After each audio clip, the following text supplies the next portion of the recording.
So hello WhatsApp, कैसे हैं आप सब। दोस्तों, अब हम रिवाइज करने वाले हैं इस रिवीजन वीडियो में ऐसे 560 सब्सिक्वेंट इवेंट्स।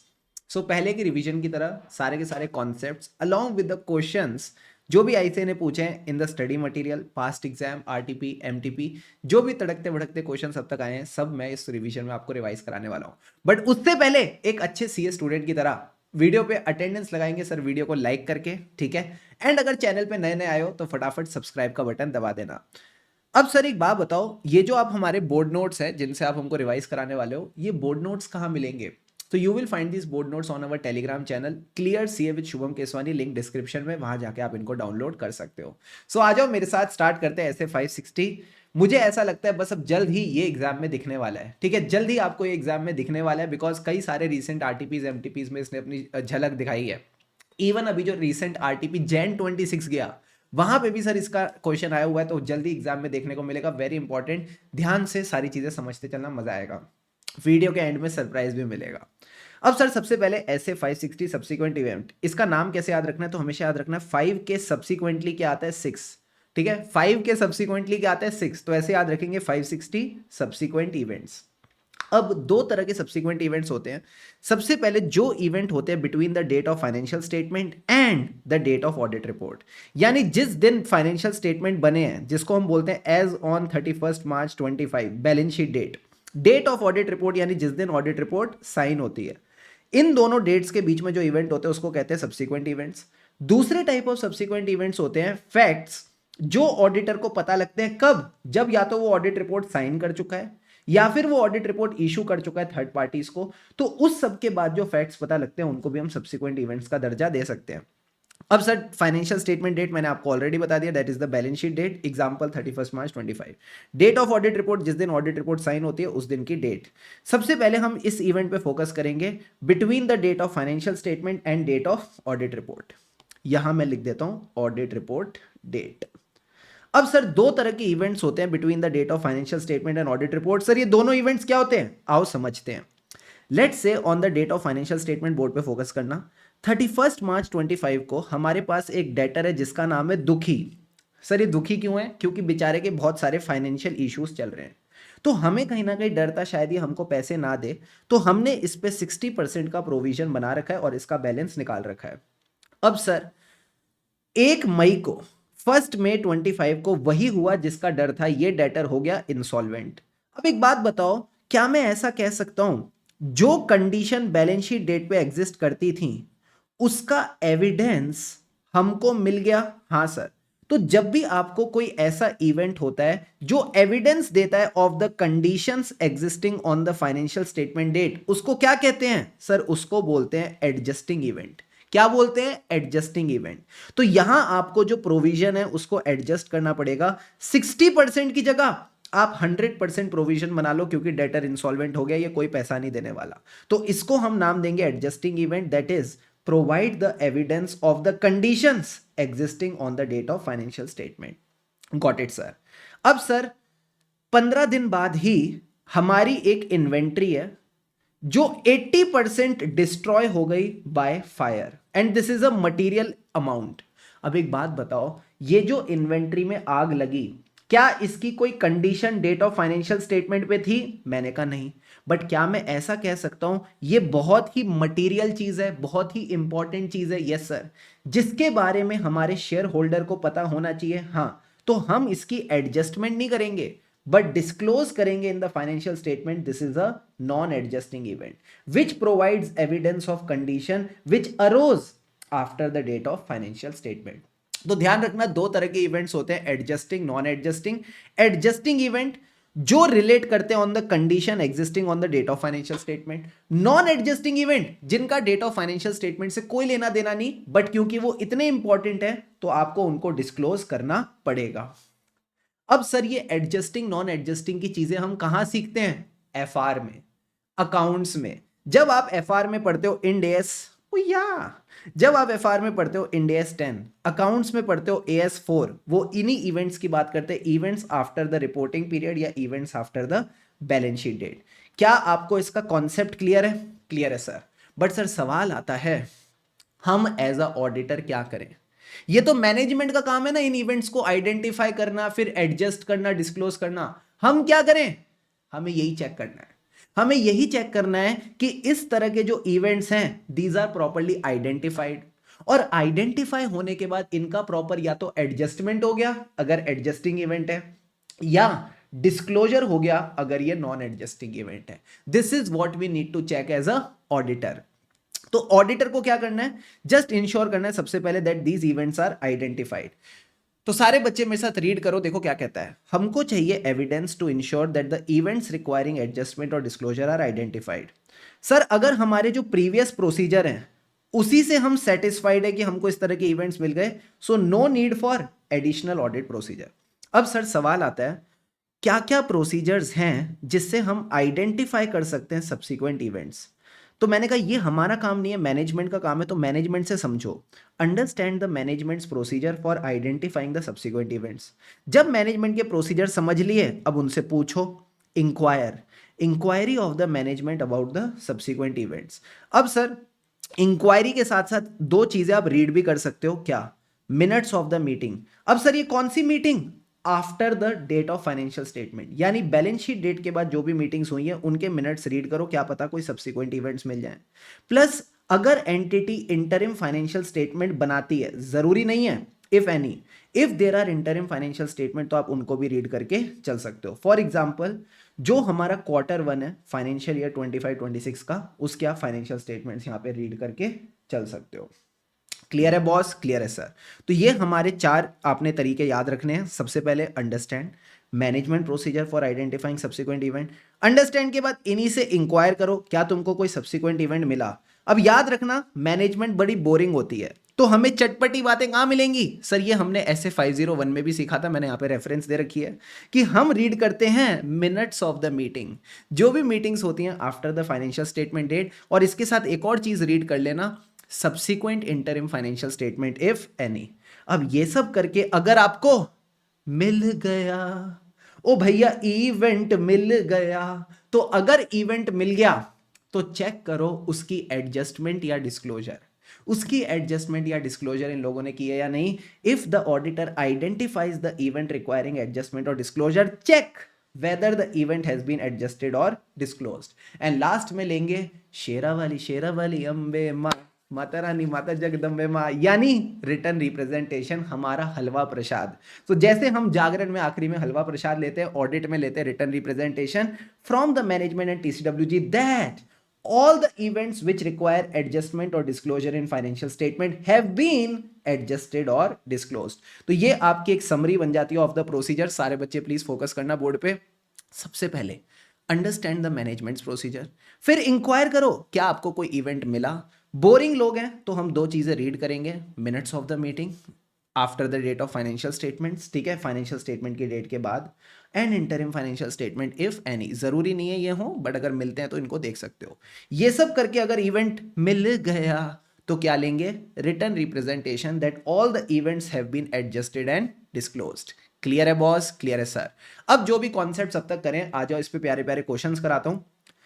सबसे पहले question number 1 which is of your study material, everyone please focus on the board.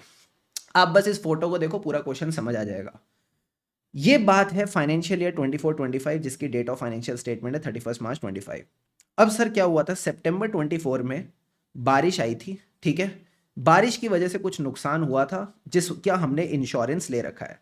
अब हमने डेट ऑफ फाइनेंशियल स्टेटमेंट पे रिसीवेबल दिखा रखा है कि इंश्योरेंस कंपनी से हमारे पास आएंगे 1 करोड़ रुपए। अब सर क्या हुआ, डेट ऑफ ऑडिट रिपोर्ट इन्होंने दे रखी है मई के एंड में, मई के एंड में ऑडिट रिपोर्ट होगी। अब डेट ऑफ फाइनेंशियल स्टेटमेंट से डेट ऑफ ऑडिट रिपोर्ट के बीच में 15 मई 2025 को इंश्योरेंस का क्लेम अप्रूव होता है और वो हमारे बैंक अकाउंट में आता है। सर वो कितना आता है, 45 लाख रुपीस। हमने कितना रिसीवेबल दिखाया था, 1 करोड़, आया कितना, 45 लाख। क्या मुझे एडजस्टमेंट करने की जरूरत है, हाँ, ये एक ऐसा इवेंट हो गया which provides evidence of the condition existing on the date of financial statement. तो this is a adjusting event जिसका एडजस्टमेंट करना पड़ेगा। तो इसने यही पूछा है एज अ ऑडिटर आपके ऊपर क्या रिस्पॉन्सिबिलिटी है, तो आप बोलोगे the event highlighted in the question is a adjusting event, तो हम इसका एडजस्टमेंट कराएंगे फ्रॉम द मैनेजमेंट। सो कैसे आंसर लिखना है, एक बार जल्दी से बोर्ड पे फोकस करो। Given situation provide evidence of condition existing on the date of financial statement. क्योंकि ये एविडेंस दे रहा है ऑफ दिस कंडीशन, तो हम क्या कराएंगे सर, हम इसका एडजस्टमेंट करा के चलेंगे। So financial statement should be adjusted to reflect this fresh information, and हमको इंश्योर करना है that adjustment is properly reflected in the financial statement. Easy peasy, yes sir. अब आ जाओ, एक और क्वेश्चन कराता हूं, क्वेश्चन नंबर 2। अगेन इस फोटो को देखो, 31 मार्च 25 के फाइनेंशियल स्टेटमेंट है, ऑडिट रिपोर्ट की डेट है 31 जुलाई। इसके बीच में 17 अप्रैल 2025 को प्रपोज डिविडेंड। क्या प्रपोज डिविडेंड की एडजस्टमेंट होगी? नहीं, इसका यहां पे किसी कंडीशन से कोई लेना देना नहीं है, हम इसको बस डिस्क्लोज करेंगे। We will just disclose this event. तो यही बात इन्होंने लिखी है। It is example of a condition which arose after the reporting period. There is no liability on the company on the reporting date, कोई ऑब्लिगेशन नहीं है as per Ind AS 1। So you don't need to recognise propose dividend in the financial statement, कोई adjustment करने की जरूरत नहीं है, but हाँ इसको डिस्क्लोज करके चलो। It should be disclosed in the financial statement in the notes to accounts. ठीक है, तो यही आपको वेरीफाई करना है as per SA 560 that it has been disclosed. Clear है बॉस? क्लियर है सर। अब इसके बाद हमारे पास एक और क्वेश्चन आता है, क्वेश्चन नंबर 3। क्वेश्चन नंबर 3 देखो कैसा क्वेश्चन है। पूरा का पूरा जो क्वेश्चन है इसको यहां से लेके यहां तक इग्नोर कर दो, क्योंकि सर यहां पे ना इन्होंने गोइंग कंसर्न की फील दे रखी है। इसके बाद की जो लाइन है अगर आप रीड करोगे तो आपको पता चलेगा, डायरेक्ट क्वेश्चन है, what procedure should be perform to ensure that all the subsequent events are considered in the financial statement, यानी दे हैव बीन आइडेंटिफाइड। तो मुझे बताओ, सब्सिक्वेंट इवेंट्स आइडेंटिफाई करने के लिए शुभम सर ने क्या बताए थे? 4 प्रोसीजर। सबसे पहले understand the management's procedure of identifying subsequent event, फिर इनसे इंक्वायरी करो क्या तुमको कोई सब्सिक्वेंट इवेंट मिला। इंक्वायरी करने के बाद क्या करते हैं सर? बोरिंग लोग है, रीड करो minutes of the meeting after the balance sheet date, read the latest interim financial statement. तो यही 4 चीजें आपने यहाँ पे करनी है। ये पॉइंट्स ऐसे ने लिखे हैं, understand the management procedure, inquiry with the management, read the minutes of the meetings, जो भी मीटिंग्स हुई हैं after the date of financial statement. अगर मिनट्स अवेलेबल नहीं है तो आप इंक्वायर कर लो मीटिंग में क्या हुआ, and latest subsequent interim financial statement if any. ठीक है, और अगर आपको फिर कोई इवेंट मिल गया तो चेक करो that has been properly reflected in the financial statement. तो डायरेक्ट क्वेश्चन है, इतना बड़ा पैराग्राफ देख के घबरा मत जाना, लास्ट लाइन देखोगे तो पता चल जाएगा डायरेक्ट क्वेश्चन है। सेम क्वेश्चन इन्होंने पूछा RTP Jan 26 में, so very important from exam point of view. ठीक है, एक क्वेश्चन और कराऊंगा, that is your question number 4, study material MTP November 24, MTP Jan 26। Important question है, आ जाओ मेरे साथ, फोकस करेंगे। पानी के 2 घूंट लगाओ, गेट रेडी।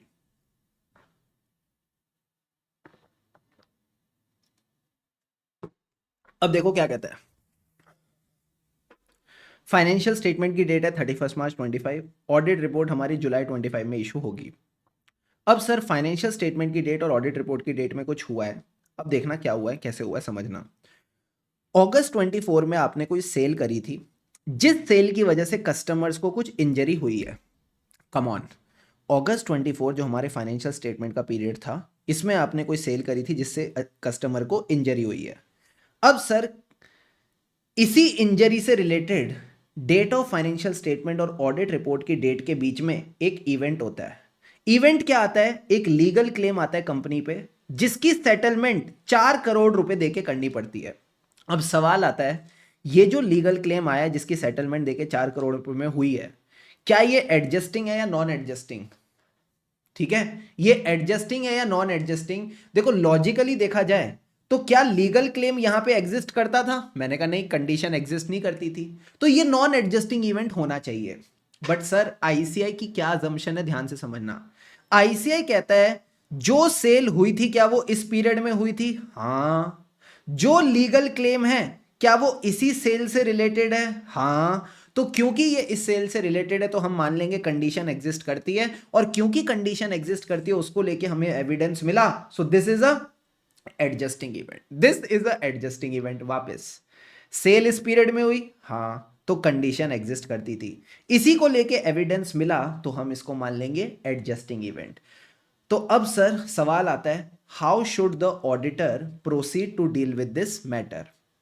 तो सबसे पहले मुझे बताओ, जो मैंने आपको क्वेश्चन बताया क्या इसमें हमें इवेंट मिल चुका है या इवेंट आइडेंटिफाई करना है? सर इवेंट मिल चुका है। तो जब भी इवेंट आइडेंटिफाई हो जाए उसके बाद वाली थ्योरी लिखना। मतलब मैंने आपको जब ये पढ़ा रहा था तो मैंने आपको क्या बोला, ये कौन से प्रोसीजर्स हैं इवेंट को ढूंढने के। जब इवेंट मिल गया तो आप बोलोगे if the auditor identifies a event which requires adjustment और disclosure that should be properly adjusted and disclosed in financial statement. And last में मैनेजमेंट से क्या लेंगे, रिटर्न रिप्रेजेंटेशन, कि जितने भी इवेंट्स का एडजस्टमेंट और डिस्क्लोजर रिक्वायर्ड है they have been adjusted and disclosed. तो इतनी ही थ्योरी आपने लिखनी है और आंसर को फ्रेम करना है। देखो आंसर कैसे फ्रेम होगा। As per SA 560, auditor shall obtain evidence that events requiring adjustment and disclosure have been adjusted and disclosed in financial statement. Also take written representation that such events have been adjusted and disclosed. Facts of the case, facts of the case आप एक दो line में लिख लो, इसके कोई marks खास होते नहीं है। फिर आएगा conclusion, this is a example of subsequent event between the date of financial statement and audit report. कौन सा सब्सिक्वेंट इवेंट, अब वो बताओ। Which provides evidence of conditions existing on the date of financial statement and requires adjustment, बताओ ये adjustment वाला है। So auditor should ensure proper adjustment and disclosure is done by the management। अगर management नहीं करती so consider the impact and report accordingly। फिर आप देखो कहीं ये material misstatement तो नहीं, अगर है तो फिर opinion modify करना पड़ेगा। तो इन्होंने बहुत ही general answer दिया कि इसका impact consider करो and accordingly report करो। क्या आंसर फ्रेमिंग समझ में आई? आई सर। यही आंसर आईसीआई ने भी यहां पे दे रखा है, अगर आप चाहो तो एक बार देख सकते हो। क्या किया उन्होंने? सर इन्होंने थोड़ी खिचड़ी बना रखी है। मैं अगेन आपको पॉइंट्स थोड़े आइडेंटिफाई करके देता हूं, आपको समझ आएगा। सबसे पहले आप अपनी थ्योरी लिखो। थ्योरी वाला पार्ट ये रहा। सर थ्योरी वाला पार्ट क्या है कि मैनेजमेंट से आप एक रिटर्न रिप्रेजेंटेशन लो that events which require adjustment disclosure have been adjusted disclosed, ये मैंने आपको थ्योरी बताई थी। फिर उसके बाद आप लिखो फैक्ट्स ऑफ द केस, ये इन्होंने फैक्ट्स ऑफ द केस लिखे। फिर आप कंक्लूजन में लिखोगे it is a subsequent event. कौन सा subsequent event? Adjusting event. And adjusting event के बाद आप लास्ट में इंश्योर करो जिसकी भी एडजस्टमेंट और डिस्क्लोजर रिक्वायर्ड है उसको मैनेजमेंट ने एडजस्ट किया है। अगर नहीं किया तो आप इसका इंपैक्ट कंसिडर करोगे एंड रिपोर्ट करोगे। तो शुभम सर ने ऑलरेडी प्यारा प्यारा आंसर लिखवा रखा है, इसी तरह से आपने चलना है। ठीक है, ठीक है सर। अब आ जाओ नेक्स्ट कॉन्सेप्ट पे, कॉन्सेप्ट 2A। सर 2A का क्या मतलब है? मैंने आपको रिवीजन के स्टार्टिंग में बताया था दो तरह के सब्सिक्वेंट इवेंट्स होते हैं, events between the date of financial statement and date of audit report, ये तो हो गए। दूसरे कौन से हैं? मैंने कहा दूसरे हैं facts which become known to the auditor after the date of audit report या after the issue of audit report। अब आ जाओ 2A कंसिडर करते हैं after the date of audit report. अब सर ये after the date of audit report क्या है? फोटो देखो सब समझ में आएगा। हमारी डेट ऑफ फाइनेंशियल स्टेटमेंट है 31 March 25। Date of audit report क्या है? 1 जून 25, यानी जिस दिन ऑडिट रिपोर्ट साइन हो गई। जनरली यहां से यहां तक अगर काम कंप्लीट हो गया तो मतलब काम कंप्लीट हो गया। बट अगर ऑडिटर की किस्मत खराब है, अगर ऑडिटर की किस्मत खराब है तो ऑडिट रिपोर्ट साइन होने के बाद कोई ऐसा फैक्ट पता चल सकता है कि जो अगर पहले पता होता तो उसको ओपिनियन शायद से मॉडिफाई करना पड़ता। तो सर ऐसा अगर कोई अजीब सा फैक्ट उसको पता चलता है तो फिर बेचारे को और मेहनत करनी पड़ेगी। तो आ जाओ समझते हैं क्या केस है एक एग्जांपल के साथ। डेट ऑफ फाइनेंशियल स्टेटमेंट हो गए, ऑडिट रिपोर्ट साइन हो गई। अब सर ऑडिट रिपोर्ट साइन होने के बाद हमको पता चलता है जो ट्रिब्यूनल है एनसीएलटी, उसका एक ऑर्डर आया है कि उसने कंपनी का मर्जर अप्रूव कर दिया है रेट्रोस्पेक्टिवली। उसने कंपनी का मर्जर रेट्रोस्पेक्टिवली अप्रूव कर दिया है, तो अब उसको अपने जो फाइनेंशियल स्टेटमेंट्स हैं अमेंड करने पड़ेंगे रेट्रोस्पेक्टिवली। तो क्या मैं ऐसा बोल दूं जिन फाइनेंशियल स्टेटमेंट्स पे आपने साइन किया है ये फाइनेंशियल स्टेटमेंट तो खराब हो गए, इनको अमेंड करने की जरूरत है, वो भी रेट्रोस्पेक्टिवली। हाँ, अब ऐसे केस में ऑडिटर क्या करेगा, आ जाओ समझते हैं। सबसे पहले तो पल्ला झाड़ दो। सर पल्ला झाड़ दो यानी there is no obligation to perform any procedure after the date of audit report. एक बार ऑडिट रिपोर्ट साइन हो गई फिर आपको कुछ करने की जरूरत नहीं है। पर अगर ऐसा कुछ पता चला जो पहले पता होता, समझना, ऐसा कुछ पता चला जो पहले पता होता ऑडिट रिपोर्ट साइन करने से पहले, जिसकी वजह से हमको रिपोर्ट मॉडिफाई करनी पड़ती, तो भैया ऐसे केस में फिर हमें मैनेजमेंट से डिस्कस करना पड़ेगा। तो यही बात लिखा है, if a fact becomes known to auditor if known before he may have amended the report. यानी भैया कुछ टेंशन वाली बात है, तो अगर टेंशन वाली बात है तो आपको अकेले अकेले टेंशन लेने की जरूरत नहीं है, मैनेजमेंट और टीसीडब्ल्यूजी के पास जाओ। हम मैनेजमेंट और टीसीडब्ल्यूजी के पास जाके क्या करेंगे? डीडीआई, डू विद मी, डीडीआई। सर डीडीआई का मतलब है डिस्कस द मैटर, डिटरमाइन करो कि ये जो ट्रिब्यूनल का ऑर्डर आया है क्या इसकी वजह से financial statement need amendment, and if the answer is yes, inquire how the management will address this matter. तो तीन चीजें करनी है, DDI, discuss the matter, determine if the financial statement need amendment, and if the answer is yes, inquire how they will deal with this matter. अब sir दो चीजें हो सकती हैं, या तो मैनेजमेंट फाइनेंशियल स्टेटमेंट को अमेंड करेगी या नहीं करेगी। अगर तो अमेंडमेंट कर दी तो जो भी अमेंडमेंट हुई है उस पर आप अपने ऑडिट प्रोसीजर करो, वेरी गुड। इसके बाद दो केस बन सकते हैं, केस नंबर 1, केस नंबर 2। अब सर केस 1 और केस 2 क्या है, ध्यान से समझना। केस 1 कहता है, समझना, अभी हमारे लिए सब्सिक्वेंट इवेंट्स का पीरियड कौन सा था? डेट ऑफ फाइनेंशियल स्टेटमेंट से लेके डेट ऑफ ऑडिट रिपोर्ट। इसके बीच में जितने भी एडजस्टिंग नॉन एडजस्टिंग इवेंट है हमको देखना है उनकी एडजस्टमेंट और डिस्क्लोजर हुई हो। बट सर एक बात बताओ, अब ये जो इवेंट हुआ ट्रिब्यूनल का ऑर्डर, इसकी वजह से हमारी जो ऑडिट रिपोर्ट की डेट है वो आगे खिसक गई। हाँ सर, अब वो 30 जून हो गई। तो अब एक बात बताओ, जो मेरी ऑडिट रिपोर्ट की डेट आगे खिसकी है, क्या इस एक्स्ट्रा पीरियड में भी अब मुझे सब्सिक्वेंट इवेंट्स आइडेंटिफाई करने पड़ेंगे? The answer is yes. एक तो इवेंट ये ट्रिब्यूनल का ऑर्डर है, प्लस क्योंकि आपका ये जो टाइम पीरियड था ये यहां से आगे खिसक गया, तो इस टाइम पीरियड में भी आपको और सब्सिक्वेंट इवेंट्स आइडेंटिफाई करने पड़ेंगे।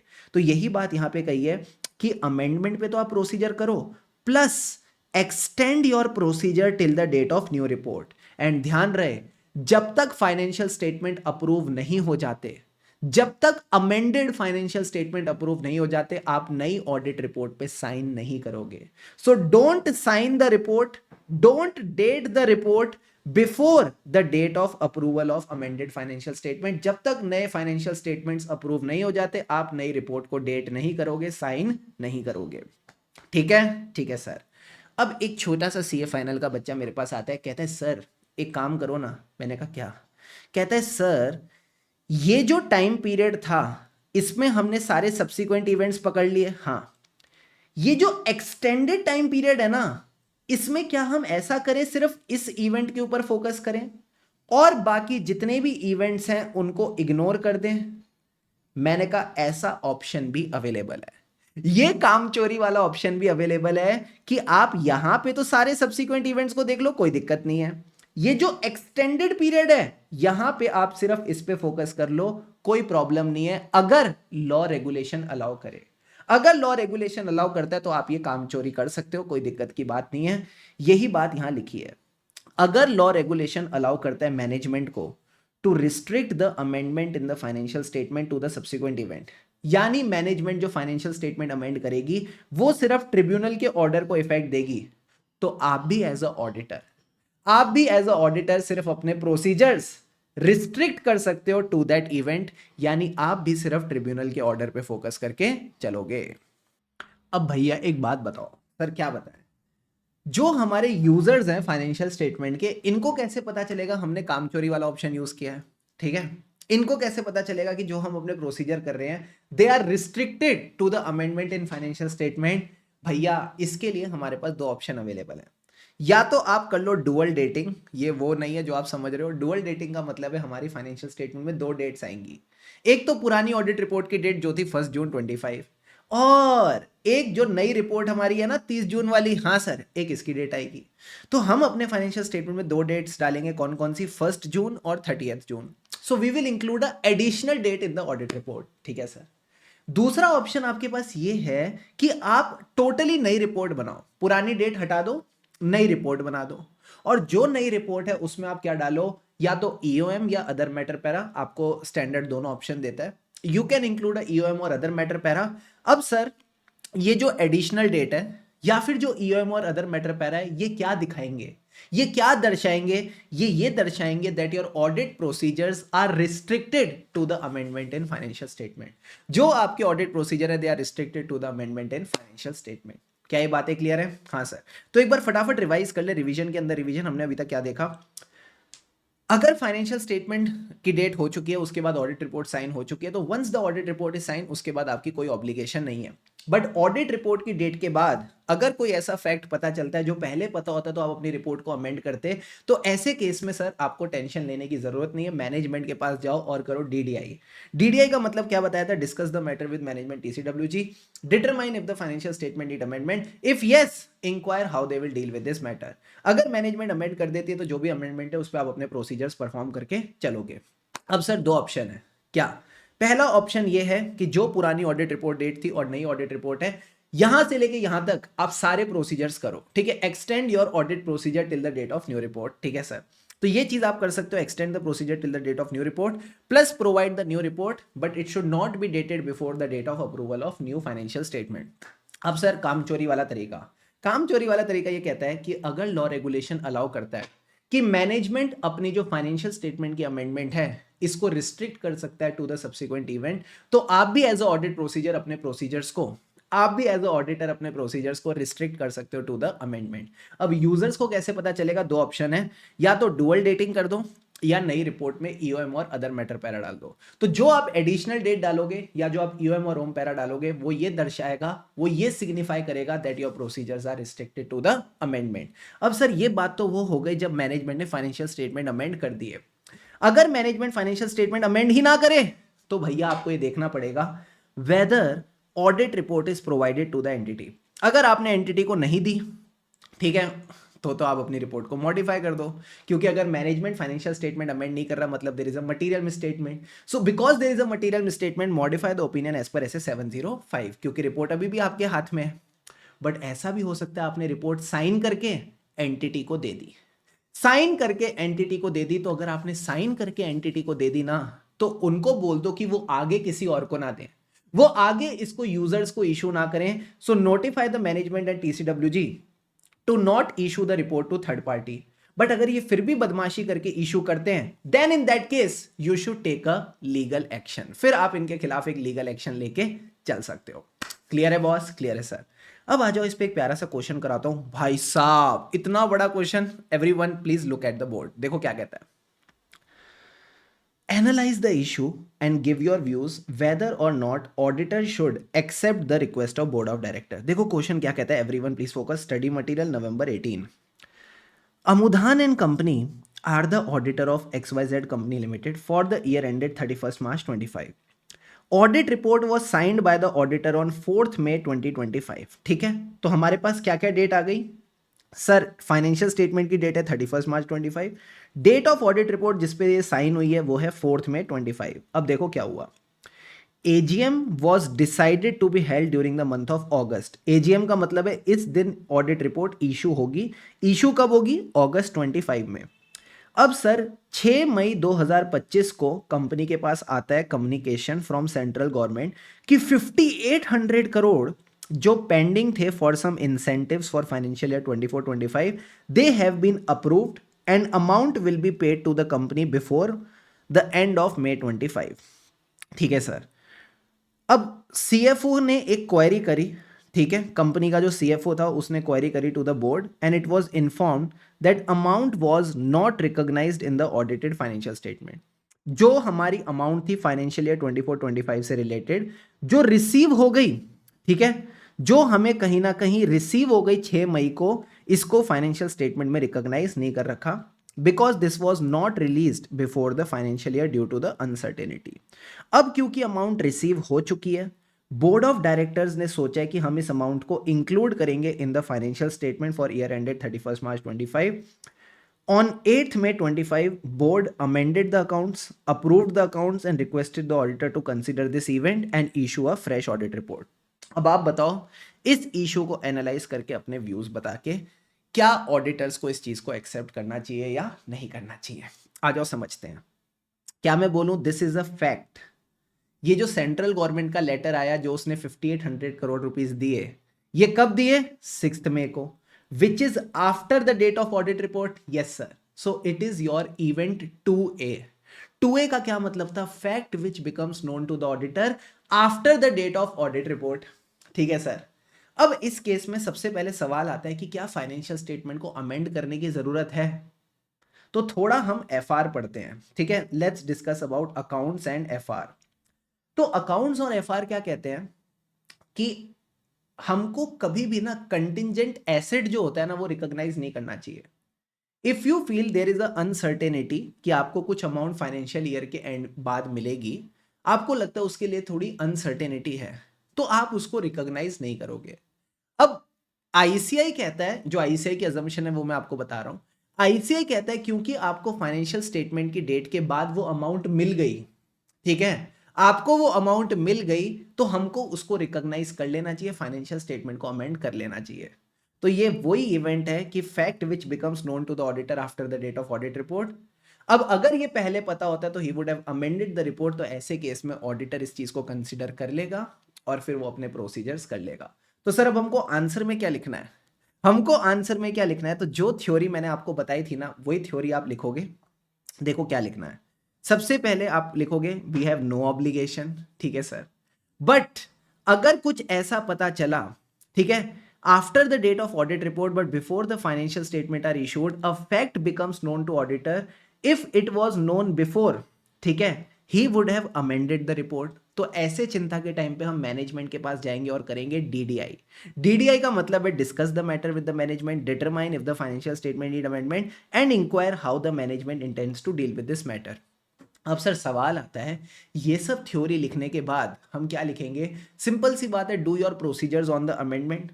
अगर मैनेजमेंट फाइनेंशियल स्टेटमेंट को अमेंड कर देती है तो आप अपने प्रोसीजर अमेंडमेंट पे करो। एंड इसके बाद सर अब एक बात बताओ, कौन सा ऑप्शन लें? आपने हमको बताया था दो ऑप्शंस हैं। केस 1 कि extend the procedure till the date of new report, and case number 2 कामचोरी वाला केस कि we can restricted the procedure to the amendment. कौन सा केस पकड़ना है? क्वेश्चन में क्या ऐसा लिखा है कि we can restrict the procedure? No sir. तो अगर रिस्ट्रिक्शन की बात नहीं करी, आप हमेशा केस नंबर 1 के साथ जाओगे। यही बात मैंने आपको नोट्स में लिखाई थी। If the question is silent on the case 1 और case 2, go ahead with case number 1। तो आपने यहां पे केस नंबर 1 की थ्योरी लिखनी है, extend the procedures till the date of new report, and new report should not be dated before the approval of financial statement, then just write the facts of the case in 1 or 2 lines, and इसके बाद conclude कर देना, अमुधान and company जो auditor है, they can issue the new report subject that it should not be dated before the approval of amended financial statement। Clear है boss? Yes sir. So कहीं ना कहीं अगर बोर्ड नोट्स का फ्लो क्लियर है तो आप आराम से इस तरह के क्वेश्चंस को डील करके चल सकते हो। अब सर ये पूरा का पूरा केस हमारा कंप्लीट हो गया, क्वेश्चन नंबर 5 कंप्लीट हो गया। अब इसके बाद हमारे पास क्या बचता है? इसके बाद अगर आप अपनी बुक में आओ, मैंने आपको सब्सिक्वेंट इवेंट्स बता दिए, इस पहले टाइप ऑफ इवेंट्स में क्या प्रोसीजर होते हैं बता दिए, दूसरा टाइप ऑफ इवेंट्स भी बता दिए। अब इसके बाद ना केस बचता है 2B। सर ये 2B किसकी बात करता है? ये बोलता है facts which become known to the auditor after financial statements are issued. Sir issued का मतलब है अब ये जो फाइनेंशियल स्टेटमेंट है ना, ये थर्ड पार्टी के हाथ में आ गए हैं। तो इस केस में क्या होगा मैं आपको बताऊं ना, सब सेम रहने वाला है। जो ऊपर वाले केस में बताया सब सेम रहने वाला है। एक बार आ जाओ, मैं आपको रीड भी करा देता हूं। No obligation after the financial statement are issued. However, if a fact becomes known to auditor, if it was known at the date of issue report, he will do, say with me, DDI. Sir, DDI का क्या मतलब था? Discuss with the management, determine if financial statement need amendment, and if yes, inquire how the management will deal with this matter. अब इसके बाद अगर management amend कर देती है तो carry out the procedure on the amendment. अब ये येलो वाला पार्ट छोड़ दो। फिर उसके बाद मैंने आपको कहा था दो ऑप्शन है, दो केस हैं, केस नंबर 1, केस नंबर 2। अगर रिस्ट्रिक्टेड अमेंडमेंट अलाउड, सॉरी ये केस नंबर 2 पहले यहां लिखा हुआ है, केस नंबर 2, केस नंबर 1। अगर रिस्ट्रिक्टेड अमेंडमेंट अलाउड है तो या तो आप डुअल डेटिंग कर लो या ऐसे 706 ओम और यूएम पैरा। अगर रिस्ट्रिक्टेड अमेंडमेंट अलाउड नहीं है, extend the procedure till the date of new report which should not be dated before the approval of amended financial statement, और फिर आप नई रिपोर्ट देके चल सकते हो। येलो वाला पार्ट छोड़ दो। एंड लास्ट में फिर क्या कहता है, अगर मैनेजमेंट अमेंड नहीं करती फाइनेंशियल स्टेटमेंट, ठीक है, तो you will inform the, and वो यूजर्स को इन्फॉर्म भी नहीं करती, ना तो फाइनेंशियल स्टेटमेंट को अमेंड कर रही है ना यूजर्स को इन्फॉर्म कर रही है, तो ऐसे केस में you will notify the management and TCWG कि आप ये जो ऑडिट रिपोर्ट है इस पे रिलायंस नहीं चाहते। You seek to prevent the future reliance on this report, आप चाहते हो यूजर्स इस पे रिलाय ना करें। अब सर ये नोटिफाई करने के बाद भी अगर मैनेजमेंट स्टेप्स ना ले, आपने मैनेजमेंट को बोला कि आप यूजर्स को बताओ कि वो इस रिपोर्ट पे रिलाय ना करें, इसके बाद भी अगर मैनेजमेंट स्टेप्स नहीं लेती तो क्या करोगे? ये क्या था sir? Action. You will take appropriate action. तो ध्यान रखना, take action to prevent reliance on the audit report. इसके लिए आप लीगल एडवाइस ले सकते हो कि क्या एक्शन लेना है। तो यही एक्शन वाली चीज मैंने पहले भी बताई थी कि अगर आपने ऑडिट रिपोर्ट मैनेजमेंट के हाथ में दे दी और वो फाइनेंशियल स्टेटमेंट अमेंड नहीं करते, यूजर्स को नहीं बताते, तो हमेशा इस केस में आप उनके खिलाफ एप्रोप्रिएट एक्शन लोगे। बात समझ में आई? आई सर। अब सर ये येलो येलो वाला पार्ट क्या था, समझाता हूं। पानी के दो दो घूंट लगाओ। इसके बाद इस केस पे एक तड़कता भड़कता क्वेश्चन कराऊंगा।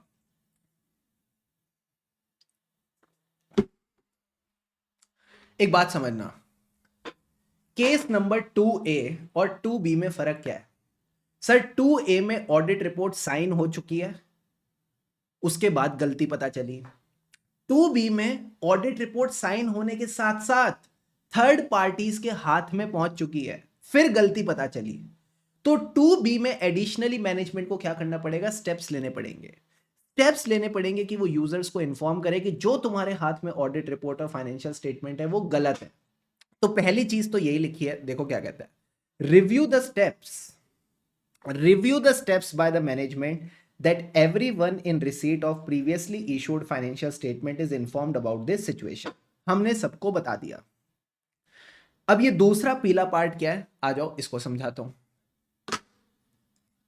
मुझे एक ऑडिट रिपोर्ट चाहिए, एक मिनट दो, just give me a moment.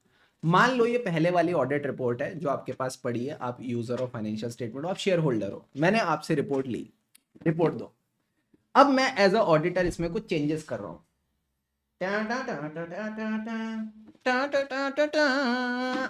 हाँ, चेंजेस हो गए।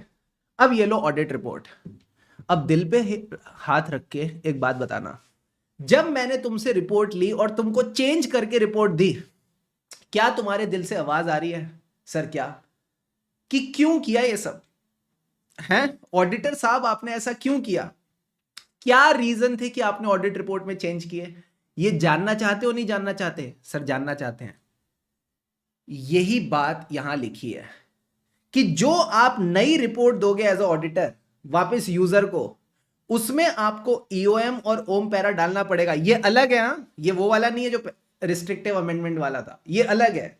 आपको एक ईओएम और ओम पैरा डालना पड़ेगा, referring to the note in financial statement discussing the reason of the amendment in financial statement and audit report. तो जब भी आप यूजर को एक नई रिपोर्ट उठा के दे रहे हो चेंज करके, तो आपको उसको रीजन बताना पड़ेगा, क्या रीजन था कि आपने फाइनेंशियल स्टेटमेंट और ऑडिट रिपोर्ट में चेंज किया थ्रू अ ईओएम और ओम पैरा। हो सकता है एमसीक्यू वगैरह में आपसे ये चीज पूछ ले, तो ये आपने एक बारीक चीज ध्यान रखनी है। इसके साथ आपका स्टैंडर्ड कंप्लीट है। एक क्वेश्चन कराऊंगा और आखिरी में सरप्राइज दूंगा, and this revision will be done done done done. Please see question number 6, 5 star question है। स्टडी मटेरियल एमटीपी मे 24। पानी के दो दो घूंट लगाओ, get ready.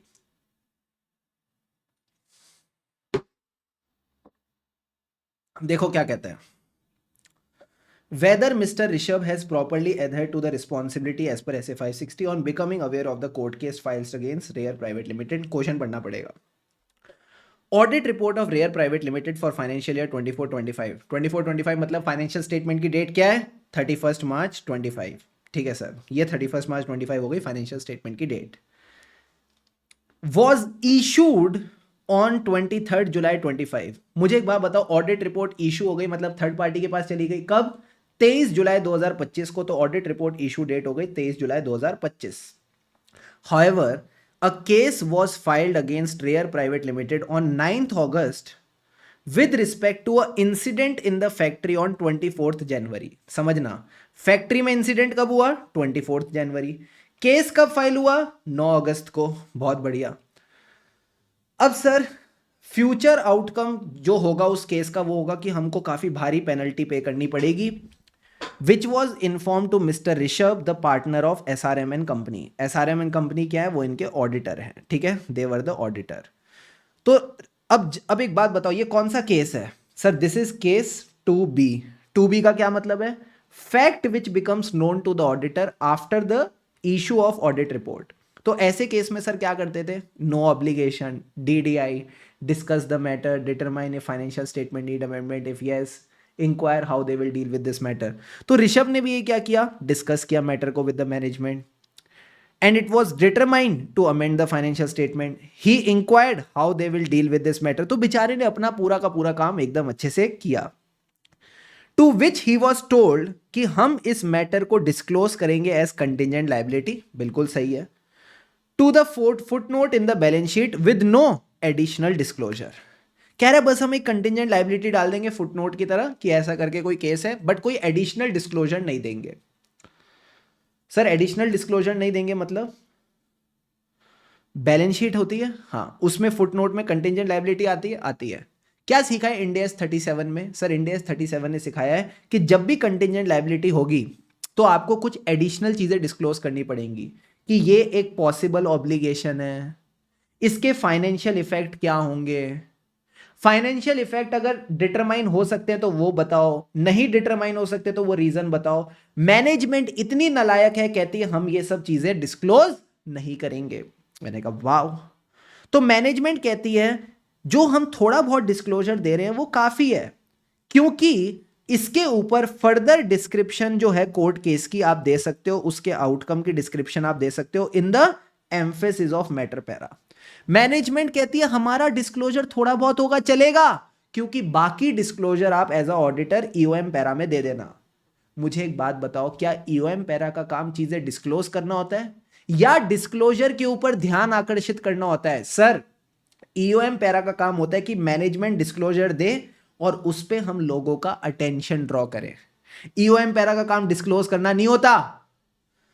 Oh my God. In this context आपको ये दो सवालों का जवाब देना है। तो पहले सवाल का तो आई थिंक जवाब आप दे दोगे। क्या ऋषभ ने अपना काम तमीज से किया है? हाँ, ऋषभ ने अपना काम तमीज से किया है। तो सबसे पहले आपका जो आंसर होगा उसमें यही आएगा। देखो पहला answer, first of all there is no obligation, but अगर एक फैक्ट पता चलता है to the auditor, if it was known at the time of issue of report, he will do DDI. DDI मतलब discuss the matter, determine a financial statement need amendment, inquire how they will deal with this matter, then just write facts of the case in 1 or 2 lines and से mister Rishabh has done his work properly, he has adhered to his responsibility. यहाँ पे ऐसे की थोड़ी framing गड़बड़ है। यहाँ पे डेट ऑफ ऑडिट रिपोर्ट की जगह आना चाहिए after the issue of audit report. ठीक है, लीव दैट।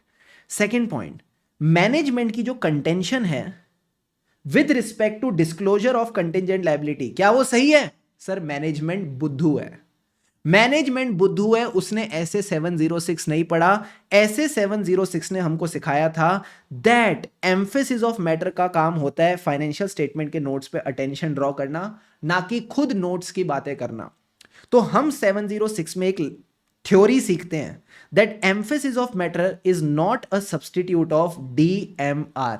सर DMR का मतलब है disclosure in financial statement as per applicable FRF। यानी अगर आपको एप्लीकेबल FRF के हिसाब से कोई डिस्क्लोजर देने हैं तो वो तो देने ही पड़ेंगे। एम्फेसिस ऑफ मैटर पैरा इसका सब्सटीट्यूट नहीं है। दूसरा, modified opinion as per SA 705। अगर आपको किसी मैटर को लेके मॉडिफाइड ओपिनियन देना है तो आप मॉडिफाइड ओपिनियन ही दो, ईओएम पैरा उसका सब्सटीट्यूट नहीं है। एंड तीसरा, जो आप रिपोर्टिंग करते हो एज पर SA 570, जो आप मुर्ग पैरा डालते हो ना सर, मुर्ग पैरा यानी material uncertainty related to going concern, उसका जो आप एडिशनल पैरा रिपोर्ट में डालते हो, वो जहां डालने की जरूरत है आप वहां मुर्ग पैरा ही डालोगे। EOM para is not a substitute of that. तो याद रखना, EOM para is not a substitute of 3 things: DMR, disclosure in financial statements, modified report as per SA 705 and reporting as per SA 570, that is the मुर्ग para. जहां ये तीनों चीजें आनी है यही आएंगी, ईओएम पैरा इनका सब्सटीट्यूट नहीं है। यही बात आप अपने आंसर में लिखोगे तो क्या लिखोगे? As per SA 706, EOM para is not a substitute of DMR. Facts of the case और management की contention is not valid. They should provide proper disclosure in the financial statement as per applicable FRF. Clear है boss? Clear है sir. यहाँ हमारा SA 560 का revision complete होता है। जैसे वादा किया था आखिरी में एक सरप्राइज दूंगा, वो सरप्राइज रेडी है। That is 1 pager revision. 1 pager revision of SA 560। जो भी अभी तक रिवाइज किया है, कॉन्सेप्ट्स करें, क्वेश्चंस करें, फटाफट एक पेज में वो सारी चीजें रिवाइज हो जाएंगी। पानी के 2-2 घूंट लगाओ, गेट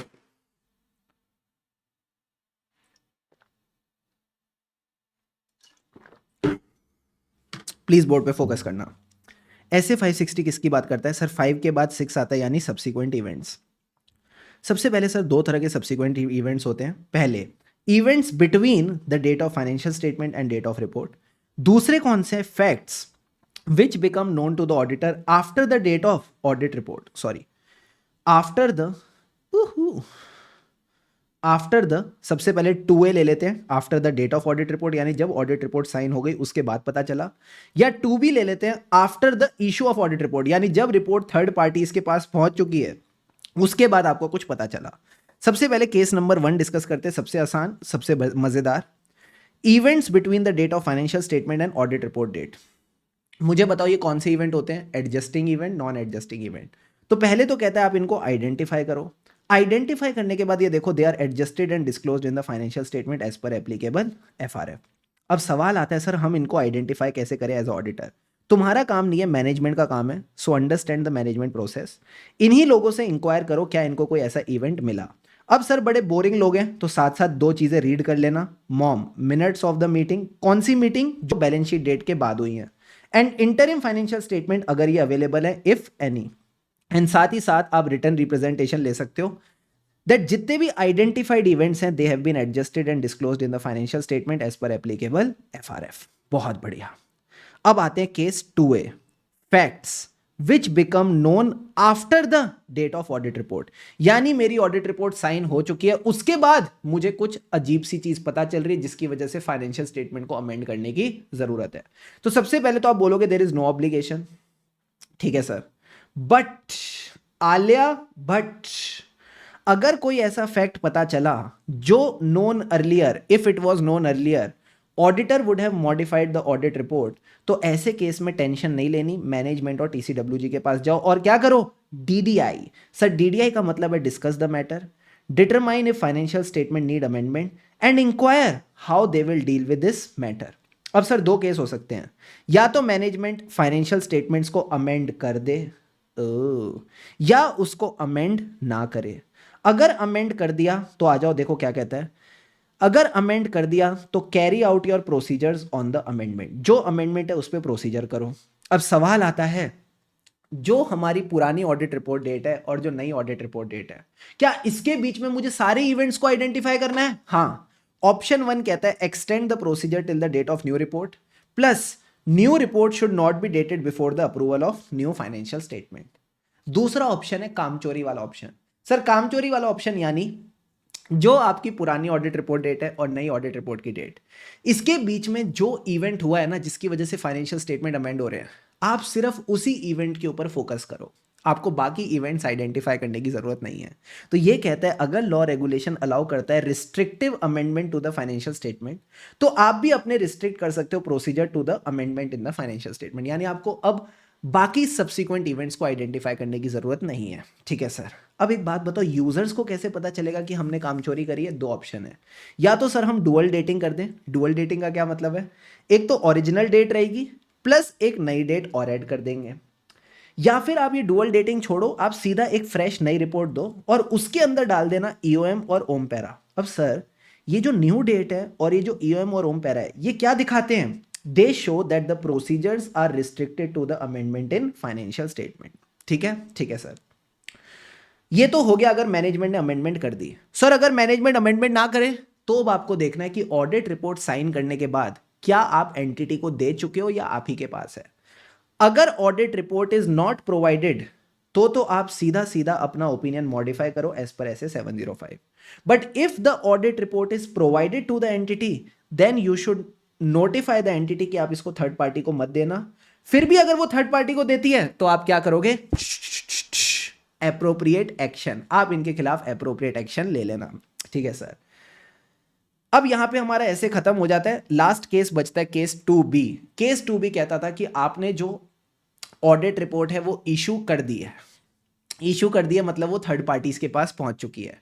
अब जब थर्ड पार्टीज के पास पहुंच चुकी है साइन होने के बाद, उसके बाद अगर आपको कोई ऐसा फैक्ट पता चलता है जो अगर पहले पता होता तो आप रिपोर्ट को अमेंड करते, तो ऐसे केस में क्या करना पड़ेगा? तो सबसे सिंपल है, जितनी बातें हमने 2A में सीखी, ये वाली जो बातें थी 2A वाली, ये सारा मामला, ये तो पूरा का पूरा सेम रहेगा। ठीक है सर, एडिशनली क्योंकि बात हाथ से निकल चुकी है, ठीक है, रिपोर्ट लोगों के पास पहुंच चुकी है, तो मैनेजमेंट का कर्तव्य बनता है कि मैनेजमेंट स्टेप्स ले to inform the users about the situation. So as a auditor you will review the management steps to inform the users about the situation. ठीक है sir.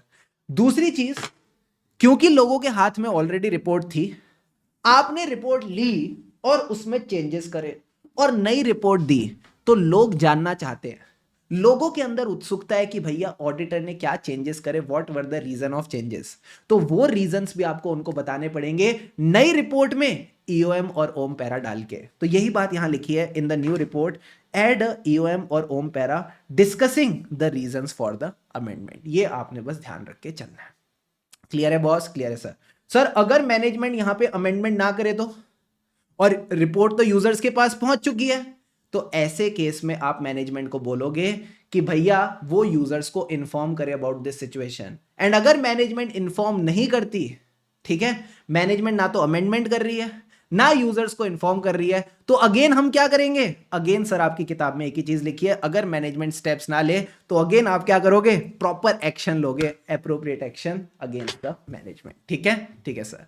So thank you so much everyone for watching this revision. यहाँ आपका SA 560 का revision with all the concepts, questions and a quick revision at the end gets completed. I hope आपको मजा आया होगा. And इसी तरह अपने चेहरे पे एक स्माइल मेंटेन करके हमेशा रखना. हाँ हाँ, रखो रखो रखो that smile. Yes, that cutie cutie smile. ये आपने स्माइल हमेशा रखनी है, पॉजिटिव रहना है. बस अब एग्ज़ाम्स आने ही वाले हैं, ठीक है, तो जब तक एग्ज़ाम नहीं आते और एग्ज़ाम के टाइम तक भी और उसके बाद भी ऑलवेज स्टे पॉजिटिव.